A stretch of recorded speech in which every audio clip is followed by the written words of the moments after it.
Bismillahirrahmanirrahim. Assalamu alaikum. Hürmetli televizyon görüşler. İslam ve Biz programımızdan 59. saniye görüşlerini kızgın karşıladığımız ben Abdullah Yılgın. Kadirli görürmelerimiz programımızda başlayan günden tatip bugün günkü her sanımızda her bir Müslümanın ayeti roşan, inik düşünüş gerek boğan her xil mavzularda temi şekilde program sunup kilovatımız. Elbette biz uzundan buyan sizlerinki programmaga alaqadar yollagan uçurlarınla bizni qo'llashinglar programmani yoqtirishinglardan intayin mamnunmiz. İnşallah Rabbim ömür bergan muddatcha qudratimiz yetgancha inşallah buniki maharatda davomlashtirishga tirishimiz. Ama bugungi e'lon berganimizdek dal 3 ta huzurlarda bo'latdik. 20 minutga chiqib qoldik ba'zi sabablar tufayli.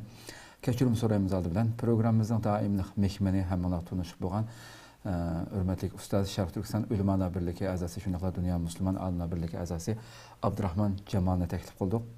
Qimmatli vaqtini chiqarib bizning ziyoratimizni qabul qilganligi uchun yiroqdan bo'lsa-mu ko'pdan ko'p rahmat etamiz. Rahmat sizga oldi bilan. Rahmet. Allah razı olsun. Qadrli ko'ruvchilarimiz programmamizni naq maydondan YouTube, Facebook orqali tarqatilyapti. Ekran aldı chiqib turayotgan nomerlar orqali programmamizga aloqador fikr, taklif, savollaringiz bo'lsa yo'llashinglarni umid qilamiz. Shundaqla ko'plagan qarindoshlarimizning foydalanish uchun ham bahrlab qo'yishni ham unutmaysizlar. Albatta hammamizga ma'lumki bir yaxshilikqa vasila bo'luvchi, yaxshilikqa chaqiruvchi boshqalarni shuni qilg'uchiga o'xshash ajr beriladiganligidan iborat. Bu xush bishoratni hammamiz bilamiz. Shuning uchun buni ham bahrlab qo'yishning muhim ekanligini unutmaylik. Bugün e'lonimizda bergandek aslida bugungi programmamiz o'tgan hafta boshlagan 5ni kirish qilgan bir programmamizning davomi sifatida bo'ldi. Biz o'tgan hafta qarshi fikrdagi kishilarga qanday muomala qilish haqida to'xtalgan, uning adab qoidalari haqida.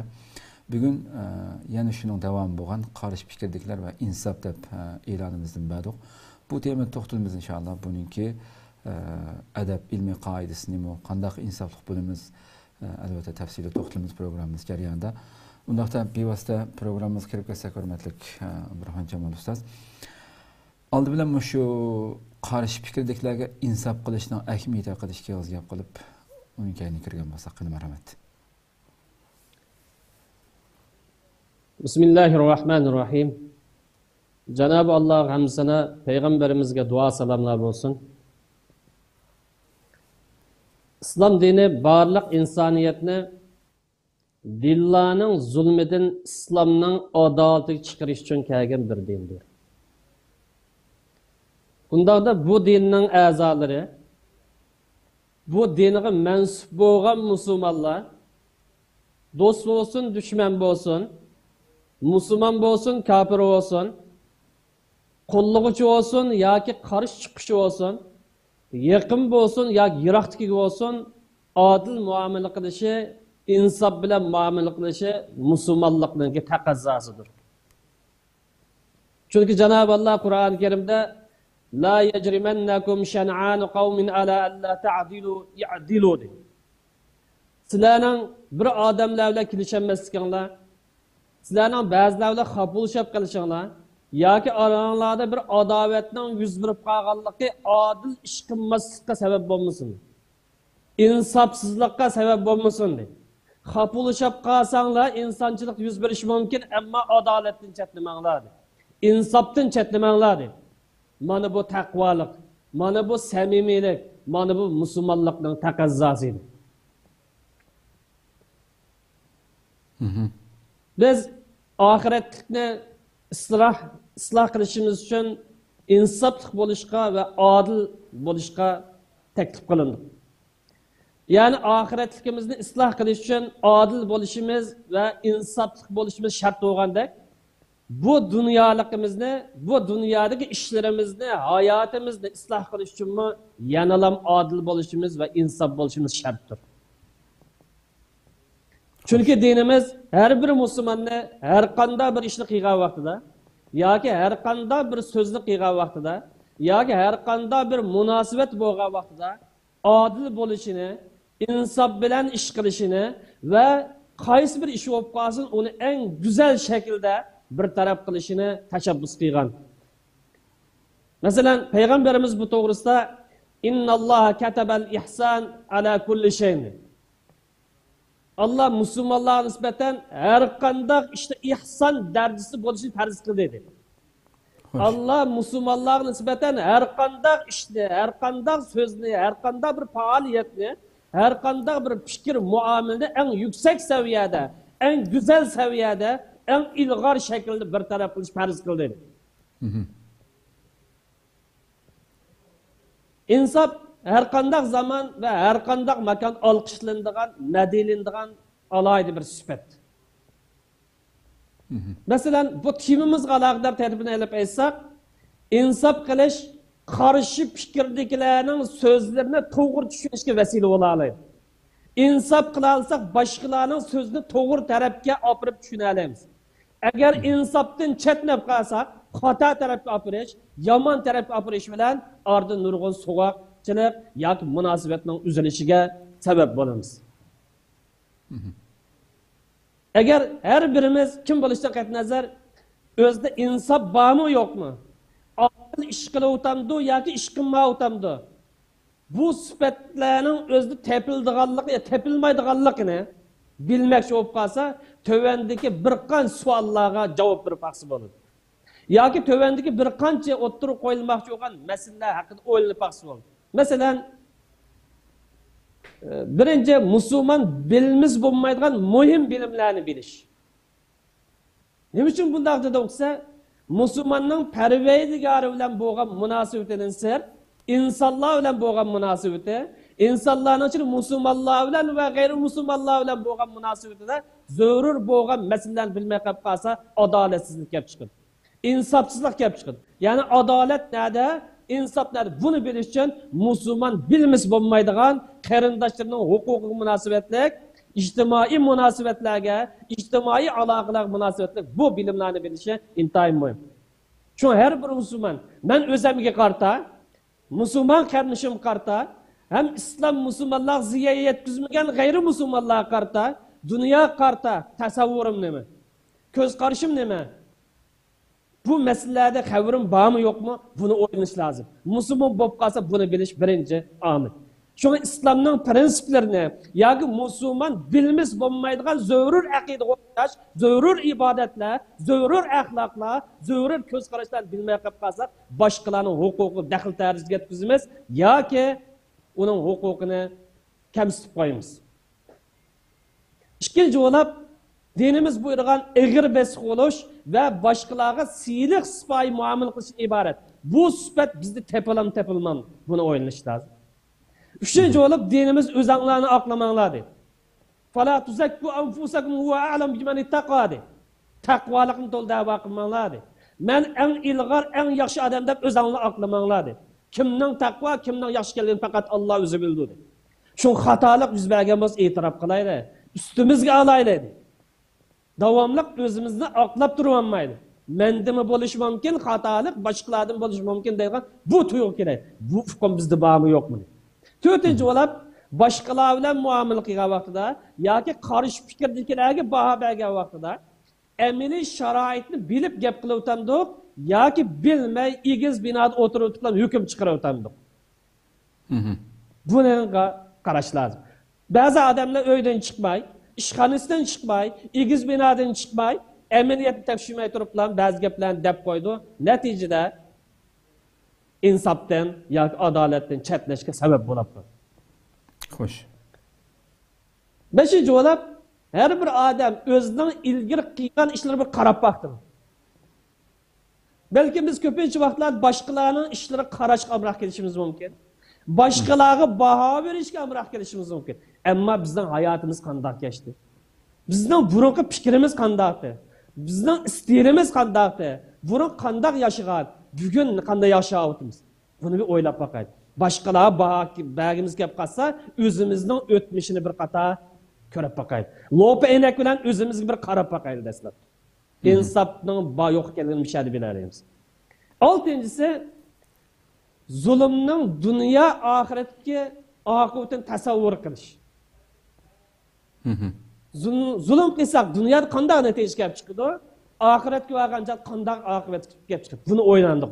Bunu o'ylangan vaqtida endin adil yoki adil emas bir narsa degan bo'ldi. Xo'sh. 7-chi qilib har bir odam o'zini boshqalarning o'rniga bir qo'yib baqaladimi, qo'yib baqamadi. Boshqalarning o'rnida bo'lgan bo'lsa qanday qiladi? Qanday pozitsiyada bo'ladi? Demak, o'sha 6-7 turlik masalada bir odam o'ylansa, izlansa, insof qilsa, u vaqtida o'zida insofninki yoki adolatning bor yo'qligini bilalish mumkin. Ko'p rahmat, nihoyatda yaxshi bir asosiy nimasini so'zlab berdi. Endi shu qarshi fikrdagilarga insof qilishning ilmiy qoidasidan bilishgan so'zlab, ana usullar haqida tushgan bo'lsak. Qarshi fikrdagilarga insof qilishning ilmiy qoidasi bir qanchalig'an doiralarni o'ziga olgan bo'lsa-mu, faqat ikki misol yoki ikki qoida bilan bu masalani xulosalaymiz. Xo'sh. Albatta qarshi fikrdagilarga insof qilmaslik yoki ularga dushmanlik qilishning eng muhim omillaridan birisi bilimsizlikdir. İnsafsızlık kılıvatkanlar bilimsiz emas, belki bilimlik bo'lsa-mu, bu yerda insafsızlık yuz bergan bo'lsa, u vaqt sabab nima desa, boshqalarga yoki qarshi fikrdagilarga to'g'ri muomala qilib bilmaganlikdan kelib chiqadi. Nima uchun bu yerda bilimsizlikni birinchi omil dediksa, bilimsizlikning mohiyati yoki u qanday narsa degan vaqtimizda, bilimsizlik degan bir narsani munosib o'rniga qo'ymaslik. Yani hikmet bilen iş kılanmaslık. Bir-biriga maslaşmaydigan narsalarni maslaştırışga, birleştirishga urinish. Xuddi samimiy odam bilan qo'yimich saqchipazlarni birlashsanglar bo'ladi deganga o'xshash, birlashmaydi. Maslasha oladigan narsalarni yoki maslasha oladigan ishlarni bir-biridan ayirib o'tish. Yoki masala qarta dalil pok tayanmay turib shak shubha guman asosida ish qilish. Buni bilimsizlik deymiz. Gerçi bu adam maktabda o'qigan bo'lsa-mu, qo'lida diplom bo'lsa-mu yoki yuksak saviyat unvon bo'lsa-mu, hikmat bilan ish qilinmasa, yana bu sohada bilimsiz bo'lishi mumkin. Bu qoidalarning birinchisi talash tortish bo'lgan masalani tekshirish intayin muhim. Birinchi qoida başkalar insof qilishda talash tortish bo'layotgan masalaning mohiyatini bilish lozim. Chunki boshqa fikrdagi kishilarga dushmanlik qilishning sababi nereden kelib chiqyapsa, oldirang'ulik bilan hukm chiqarganligidir. Xo'sh. O'zini kontrol qilolmaganlikdan kelib chiqyapti. Yoki bo'lmagan bo'lsa, masalani asli manbasidan yoki bevosita munosabatli odamlardan surishtirmaganlikdan kelib chiqyapti. Yoki masalan ishonchsiz bo'lgan odamlarning yo'tkab kelgan qabri tayanganlikdan chatoq chiqyapti. Masalani tekshirmaganlikdan kelib chiqayotgan chatoq bo'lamiz. Masalan, yaqinqi vaqtgacha muhojiratdagi hayotimiz yuz bergan ba'zi bir masalalarni misol olsak, jamiyatimizni fitna-fasod taqib, o'sak so'z taqib, shaxsiylar bilan shaxsiylar, tashkilotlar bilan tashkilotlar, jamiyatlar bilan jamiyatlar so'qoqchilik qilayotgan, bir-biridan yiroqlashtirish o'rnayotgan, bo'lishga o'rnayotgan bir bo'lik odamlarning bor ekanligini mulohaza qilgan bo'ldi. Tor dunyosiga, uchur dunyosiga bu odamlarning hammasi sanab kelsa, yomonlarni sanab kelsa, un atrofida xulosalanadi. Bu odamlarning salohiyat kimlik qilsa aniq emas, yomon yeri bu. Samimiylik bilan to'nilgan insonlar emas. Rostchilik bilan to'nilgan insonlar emas, tagdan tortib poklik bilan to'nilganlar emas. Balki ko'pinchisidan kaynida g'alati laqam bu odamlar. Tor dunyosini vayron qilish orqali Uyg'ur jamiyati buzib qolgan, o'niga yaqin nomussiz, insofsiz maxluqlar jamiyatni egizpas qilib o'tibadi. Hamda qaysi bir sohadagi bo'lsin qarindoshlarimiz yoki birodarlarimiz masalani bu fitna-fasod taqtiyotgan yoki Xitoyga ishlaydigan, Xitoy istixborot ishlaydigan g'olchilar bo'lganmiz, ularning xabariga tayanmasdan, mayli WhatsAppda chiqqan bo'lsin yoki u yerga chiqqan bo'lsin, uni qaramasdan, masalaga bevosita munosabatli odamni so'ragan bo'lsa, bevosita munosabatli odam bilan suhbat o'tkazgan bo'lsa, yoki bevosita uni telefonlashgan bo'lsa, bu masala u yergacha bormaydi. Demek salayet aniq olmagan kimlikide mesele var. Şubihi buddaq adamlarının sözüge tayanmaslık hakkında dinimizde bu alaydı körsetme var. Mesela Kur'an-ı Kerim bu vakitte ya eyyühellezine amanu in ca'akum fasikum binabe'in fetebeyyenu. Müminler de. Sizlerge bir adam. Yani kandık adam dese salayet aniq emas. Kimlik aniq emas. Kimga xizmat qilganlik aniq emas, fasıq bir odamni xabar kelsa, oldirib buning gibi ishonmang. Buning gibi bilan hukm chiqarmanglar. Buning gibi bilan boshqalar bilan munosabatlarni igizpas qilmanglar. Bu yuqorida deyilgan 10 sifat kalamning hammasi qarsak, mush oyatda deyilgan fasıq degan sifat dal tepildi bo'ladi. Shunga boshqalarga munosabatlik masalada masalani tekshirmay turib hukm chiqarish yoki qaror erish bilimsizlik bu. Qanday unvonga ega bo'lishga qatnashadi. İnsafsizlik bu. Özümüzge münasebetli mesele olsa özümüzden iş. Derdini özümüz tatımız. Ama başkalarına münasebetli mesele olsa başkalarının hukuku var bir mesele. Bu meselede obdan izleniş, obdan tekşiriş, aldırıp hüküm çıkarmasılık, aldırıp marka koymasılık, aldırıp kalpak dönmesi lazım bu mesele. Çünkü bir meselede hüküm çıkarış onda asan emez. Kallamak kep kaptı öyle olmaydı. Ya açığım kirip bulap kaptı öyle olmaydı. Bir meselege ilmi cihetin hüküm çıkarış bu bir qançılgan basqışlarını besip mağdığan mesele. Bir qançı basqışlık mesele. Mesela bu basqışlarının qatar birinci olab talaş tartışqı sebep bulavatkan mesele zat neme? Bu meselenin məqsədi neme? Sebebi neme? Bu meseleni aniq düşünüş lazım. Birinci. İkinci qilib bir adam bir mesele o'ttirib qo'ymoqchi olsa yoki bir fikrni o'ttirib qo'ymoqchi olsa bu fikrni tatbiqlash imkoniyati bormi yo'qmi buni o'ylanish lazım. Real hayat. Kallam fikir keldi deb degilmaydi. Sharoit ko'taramdi. İmkoniyat pishib yetildimi? Bu mesele hozir o'ttirib chiqsa millatga yoki xalqqa foyda ekelamdi yoki ziyon ekelamdi. Yoki xato tushuncha sabab bo'lamdi deganga o'xshash bir qanchilgan taraflarni o'ylab endin o'ttirib qo'ydigan gap. To'g'ri. Bu meseleni o'ttirib qo'yishning bunda qoidalari bor bu yer. Shunga meseleni dastlabda obdan tahlil qilib, obdan tekshirib bir narsa deyish lozim. Bu birinchi qoida. Boshqalar munosabatlik ikkinchi qoida boshqalarga hukm chiqarishda taqlidchilik qilishda saqlanish lozim. Taqlidchilik qilmaslik lozim. Bir kishiga hukm chiqarishda, masalan, uni o'g'ri dedi, qaroqchi dedi, yoki bulanchi dedi, yoki Xitoyning josus dedi, yoki bir nima dedi. Bunda masalada taqlid qilib hukm chiqarish bu insof emas.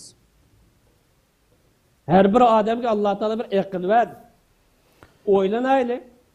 Nima uchun bu odam qo'ymish deb ataldi, tekshirayli. Buning manbasi bormi, dalili bormi, asosi bormi? Bir adam bir narsa deb qo'ysa, uning keyinda ketaversak-mi? Bizda qul hatu burhanakum deydigan gap bor. Pakit bilan gap qil deydigan. Shu bu yerda pakit asosida ish qilayli. Pakit asosida bir narsa deydi. Shu bir odam bir narsa deb qo'ysa, uning keyinda taqlid ketaversak, vaqt gunohkor bo'lamiz. Amma dinimizin tushunishga aloqador bir masala, olimlarning so'zini anglash, bu o'zimiz munosabatli emas. Lekin boshqalarga hukm chiqaradigan, boshqalarning huquqi munosabatli masalalarda boshqalarni taqlid qilib ketaverish, ma'u odamni xatarga boshlaydi. Qiyomat kuni har birimiz ayrim hisob beramiz. Falana xun ashlaq deb desak, qiyomat kuni uning ayrim hisoboti bor. Xo'sh. Shundan bu yerda ijtihodga munosabatlik bir siyosiy masala bo'lsa, yoki ijtihodga munosabatlik siyosiy bir ko'z qarash masalasi bo'lib qolsa, buni keskin til bilan ifodalash to'g'ri emas. Ijtihodiy masala ijtihodiy sifatida qolsin. Millat birligi kelmagan masala shu sifatda tutulsin. Bu sababli boshqalarning izzat obro' chaqirish ijtihodiy masala bilan taraf tutib, guruh tutib, yoki aqm tutib, yo taqlid qilish bu to'g'ri emas. To'g'ri.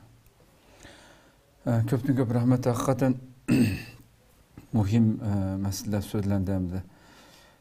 Qarog'ularcha taqlid qilish masalasi bo'lsin, o'zining aqlini boshqalarga xuddi ijaraga berib aytgandek. Jamiyatda haqiqatan nurg'un insonlar bir narsa o'ttirg'a tashlanmas, buning keyiniga xuddi bir çiviller bir narsaga oluşup ketgandeklam, tushib ketgandek, dumchi shuningga tushib ketish. Uni tekshirmasdan nurg'unlagan hukmlarni yengiltaklik bilan berib o'tish masalalari haqiqatan ig'ir. Lekin yuqorida so'zlab o'tganlardek shu biror masala yoki fikrni o'tirib qo'yganda shu jamiyat, shu millatniki reallikqa ko'taradimdi, qanchalik ijro qila olaman degan bu narsani haqiqatan bizning dinimizdan, bizning payg'ambar bo'lish sifati bilan hayotida nurg'un sahobalar ko'tarolmaydigan masala, ya Rasululloh masalan bo'libmi, masalan hijrat masalasi hammamiz biladigan. Kafirlar qarshi chiqish masalalari, mushno sahobalar bo'layotgan ishlarga chidamay bu nemish bu qilmamdi, qo'zg'almamdi degan vaqtida shu Rasululloh shu atrofdagi musulmonlarniki sharoiti hammasini bilib turgan zot bo'lganligi ham vahiy tarafidan Alloh tarafidan vahiy bilan kuchlantirilgan bir zot bo'lish sifati bilan shu texib buyurilmadim deb aşağıdaki mavjud sharoitni ham hisobga ilishdi hamda bo'lmasa Allohning payg'ambari bo'lgan ekan dunyoda Allohning bir qonuniyati icra qilinadigan bir zamin bo'lg'achqa va qiyomat qoyim bo'lg'acha mu'minlar uning keyindan ma'niganligimiz uchun har qanday bir sharoitda qanday yo'l tutib mengishimizni, shu sharoitga qarab qanday mengishimizni Rasululloh bir hayotida xuddi bir filmdek bizga asli o'rnak ulgu sifatida yashab, hamma ig'irchilikni, qiyinchiliklarni, g'albini hammani yashab o'tib ketganda millat bizga nurg'unlagan ibratlik ko'rinishlar, ibratlik jarayonlar besib o'tdi Rasulimiz aslida shuni chunqur mulohiz sifatida o'qigan, bilgan bir kishi millatda musulmonniki har bir sharoitda, har bir vaqtda qarg'ulacha yoki qiziqqonlik bilan mengishini xato ekanligini ko'rsatdi aslida. Güzel bir temaga diqqat tortgan bo'ldi. Hamda shu qarshi fikrdagilarga insofliq muomala qilishniki usullaridan bir qancha so'zlaylamdi. Qarshi fikrdagilarga insoflik qilish haqida bir qanchalig'an qoidalar bor, yoki bir qanchalig'an usullar bor. Bunun birincisi qarshi fikrdagilarning so'zni yaxshi tarafga qartish lozim. Gap so'z egisining mol-mulki, yoki mol-mulk deb atashimiz, yoki gap so'z egisiga oid. Yaxshi gumon qilish kerak. Bir gap so'zda boshqacha ufqom chiqqan bo'lsa, yoki xato tushuncha chiqqan bo'lsa, bu so'zni izohlashga kim haqli desa, gapning egisi hammadan haqli. Xo'sh. Chunki gapning egisi u.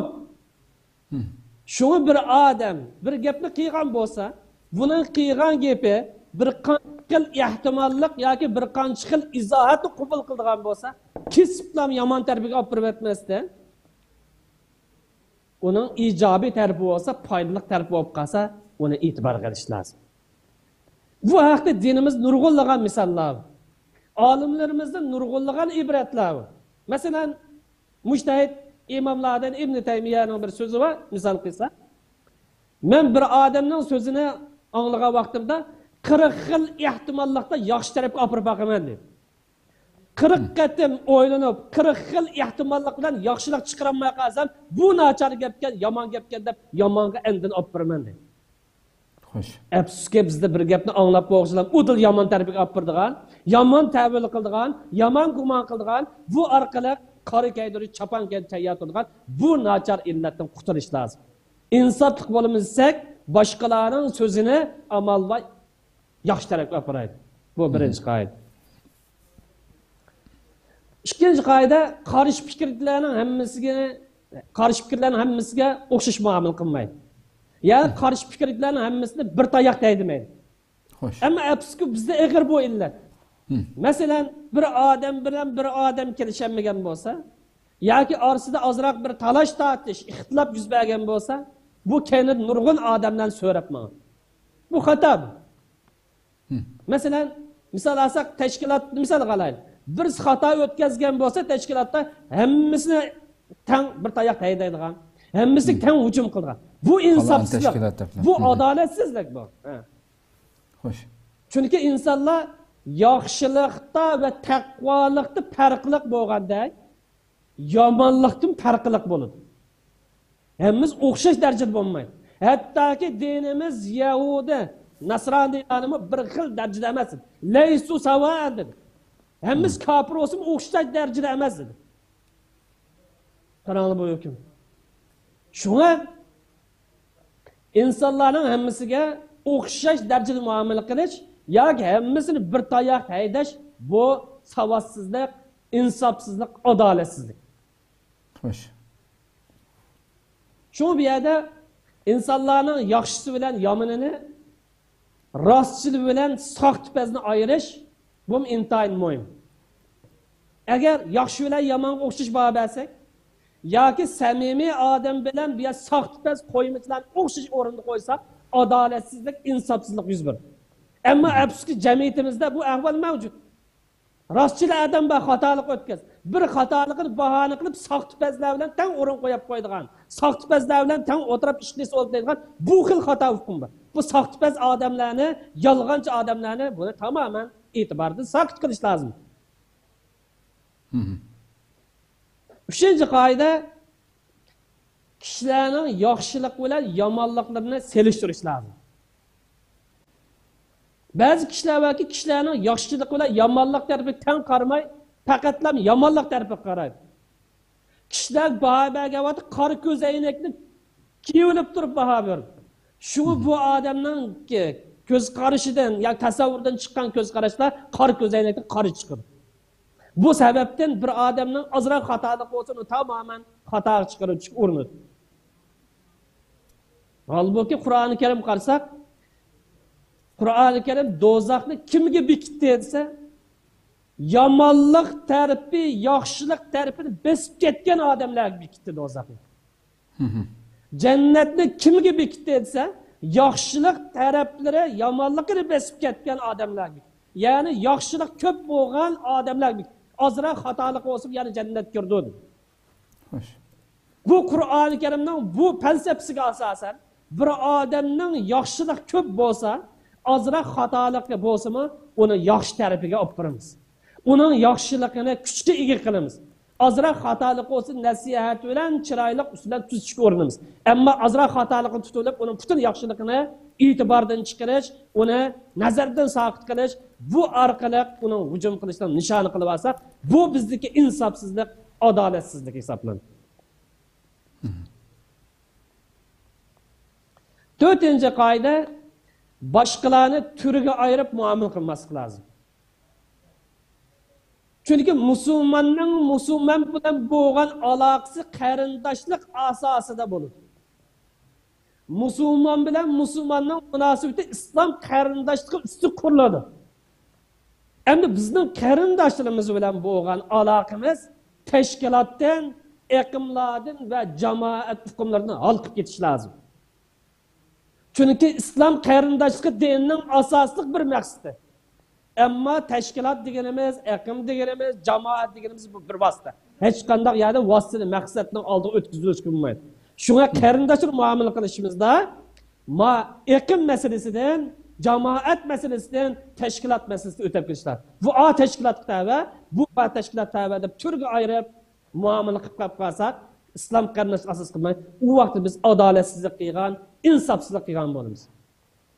Chunki Qur'on-i Karim bizni xitob qilib, ya ayyuhallazina amanu kunu qawwamina bil qist shuhada'a lillah.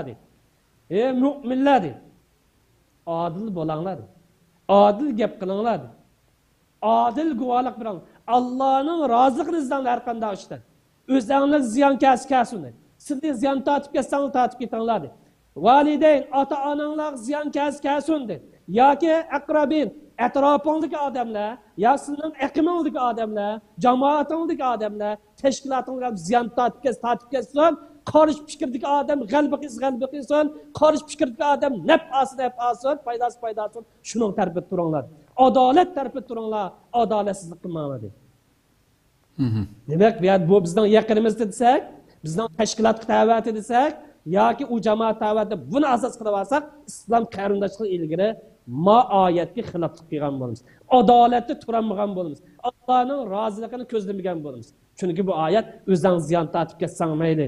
Ata-anang ziyan tatip kes, onun hiç kısı yok. Etrafında ziyan tatip hiç kısı yok. Ama adalette vazgeçme, insafta vazgeçmedi. Hoş.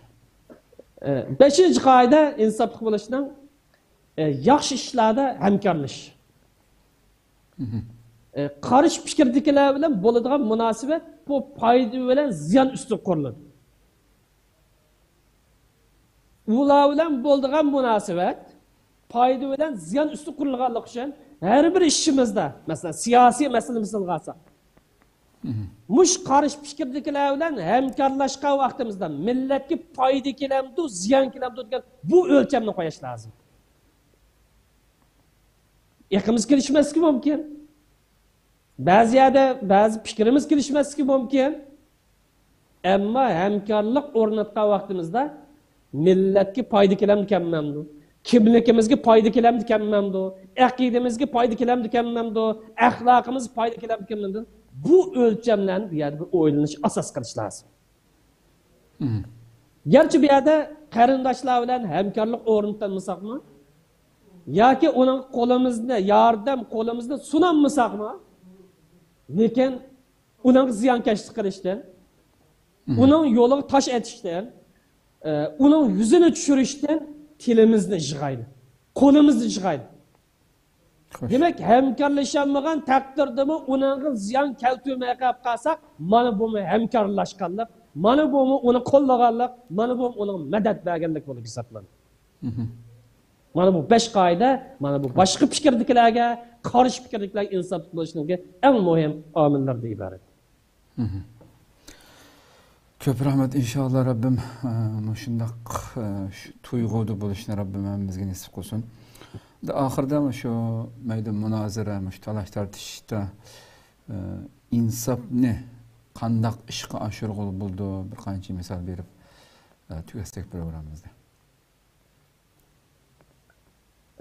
İnsofni ishga oshirg'ul bo'ladigan qoidalarning birinchisi amal va talash tartish bo'ladigan ishlardan nari turish. Yiroq turish. Amal va talash tartishga sabab bo'ladigan ishlar yiroq turish. Bu birinchi qoida.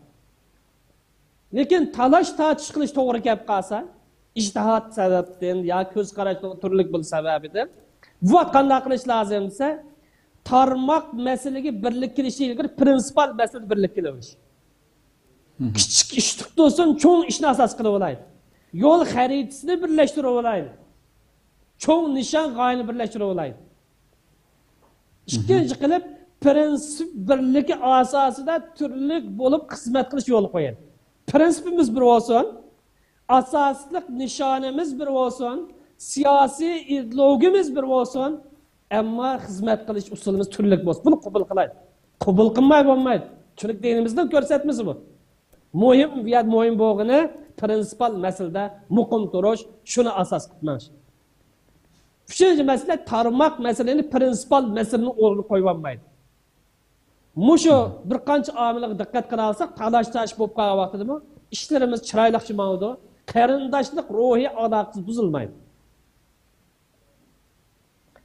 Ikkinchi qoida mutaassiblikning insofning dushmani ekanligini biladi. Mutaassiblik insofning dushmanidir.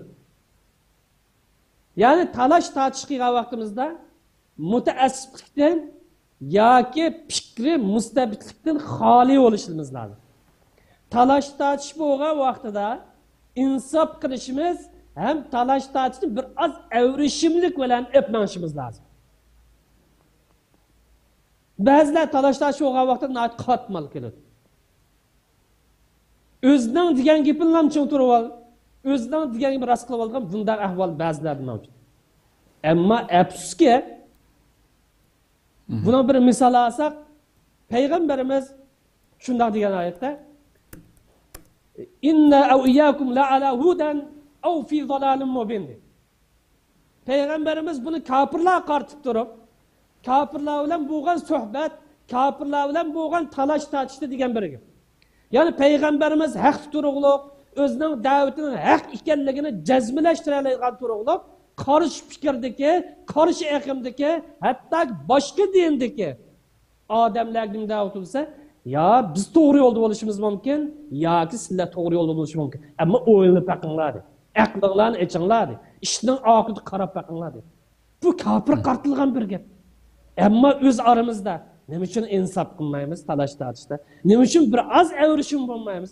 Nima uchun ketib olamiz? Nima uchun o'ylanib baqishga, nima uchun qayta bir qarab baqishga, nima uchun qayta bir izinib baqishga tashabbus qilmaymiz?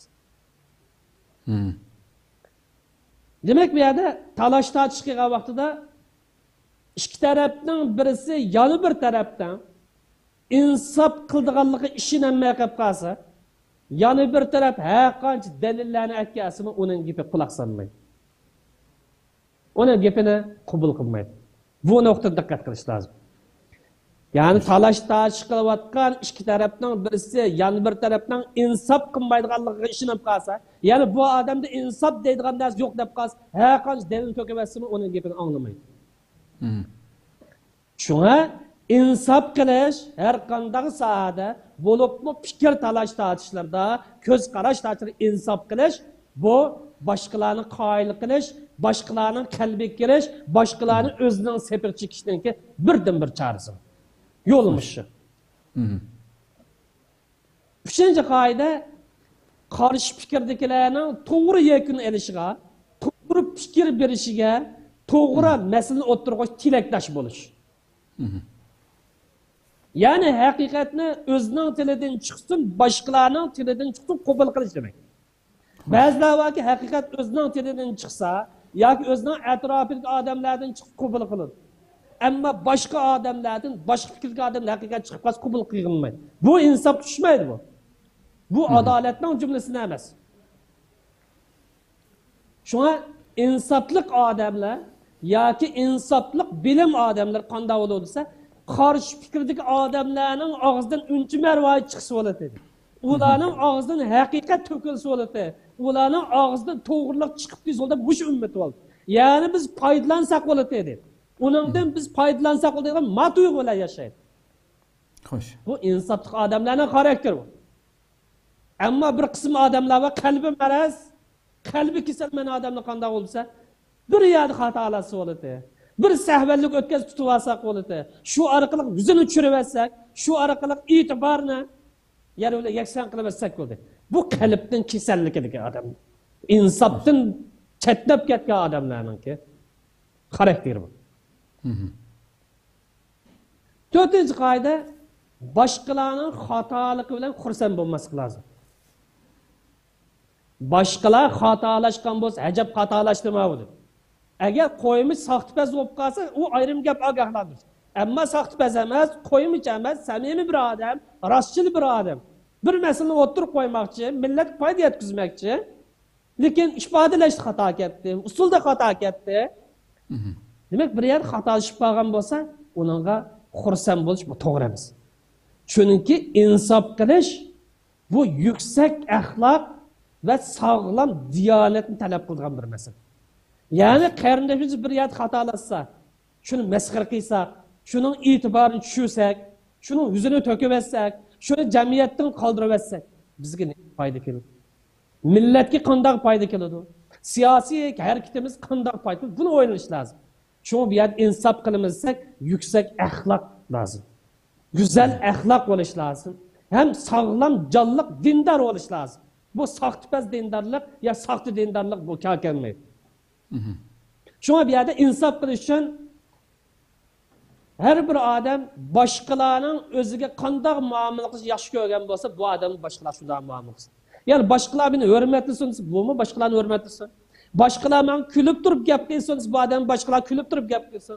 Başkalar bir sorun bağlanca hoş kezdip o'rin bas ol desa, bu adamma başkalar kelgan chaqda o'rin emas. Faqat mellan ba, men hammadan cho'ng, men hammaning oldida, men hammadan ulug' deydigan bu yo'l kirib olsa, u vaqtda o'zining e'tiborini yo'qotib qo'ydi, insofdan chetlagan bo'ladi. Ha bu qoidaga tushmay qoladi. Shundan bilan bu yerda insof qilish boshqalarning fazilatini inkor qilmaslikni taqozo qiladi. Belki birisi xatolashgandi, bir ikki xatolik o'tkazgandi, belki 5%, 10% xatolik o'tkazgandi deydi. Ammo bu odamning 80%, 70%, 90% yaxshilik bo'lgan bo'lsa, u fazilatini bir xatolik bilan, ikki xatolik bilan chetga qo'yib o'tish, e'tibordan tushirib o'tish bu insofdan qatorida emas. Shundan bu yer boshqalar gunoh qilgan bo'lsa, yo xatolashgan bo'lsa, xursand bo'lish, bu musulmon nisbatan insofdan qatorida emas. Musulmon davomliq boshqalar muvaffaqiyat tilaydi. Müslüman davamlıq başqalarına hidayet diler. Müslüman davamlıq başqalarına yaxşılıq diler. Mana bu Müslümanlıqdaki taqazzası. Eğer biz bu 4 qoidaga rioya qilsak, insofni ijtimoiy hayotimizda, kundalik hayotimizda ishga oshira olamiz inshaalloh. Xo'sh, ko'pdan ko'p rahmat, Alloh razı olsun. Programımızın vaktini to'shib, onu da eşip ketdi.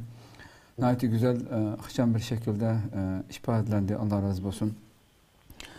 İnşallah Rabbim abay deganimdek bu ötken saat ve bugün davamlaştırıp asasiyetten bunun ayıqını boqqan bolduq. Muşu İslamımızınki, dinimizninki ko'rsatmasi bo'yicha miyashqa Rabbim hammamizni muyassar qilsin deymiz. Allah xolsa oldimizga hafta boshqa bir temada ko'rishamiz. Rahmat sizlarga, hurmatli fikrlar. Bu ma'lumotni berganliklari uchun ko'pdan ko'p rahmat etamiz. Qadrli ko'ruvchilarimiz, shuna qilib 59-sonimiz mushada oxirlashdi. İnşallah Rabbim ömür bersa oldimizdagi sonda farqli bir mavzu bilan albatta e'loni beramiz. Ko'rishguncha Rabbimga omonat bo'lg'aysizlar. Bu yer sharini qoplagan virus davrida yashayotimiz. Bu sabablik bir studiyonun ichiga birga jam bo'lolmayotimiz. Mana shu sababli kamonlar bilib turasizlar. Bu baladan pat arada qutqizib insoniyatni burunqidek kunlarimizga qaytishga muyassar qilishni umid qilamiz. Albatta her şekilde her qaysi davlatlarda yashayotgan xalqimizning sabab qonuniyati bo'yicha diqqat qilish tegishlik barliq ishlarni qilishini, o'zining salomatligini asrashini umid qilamiz. Rabbim hammamizni salomat qilsin. Ko'rishguncha omon bo'lg'aysizlar. Assalomu alaykum va rahmatullohi taala va barakatuh.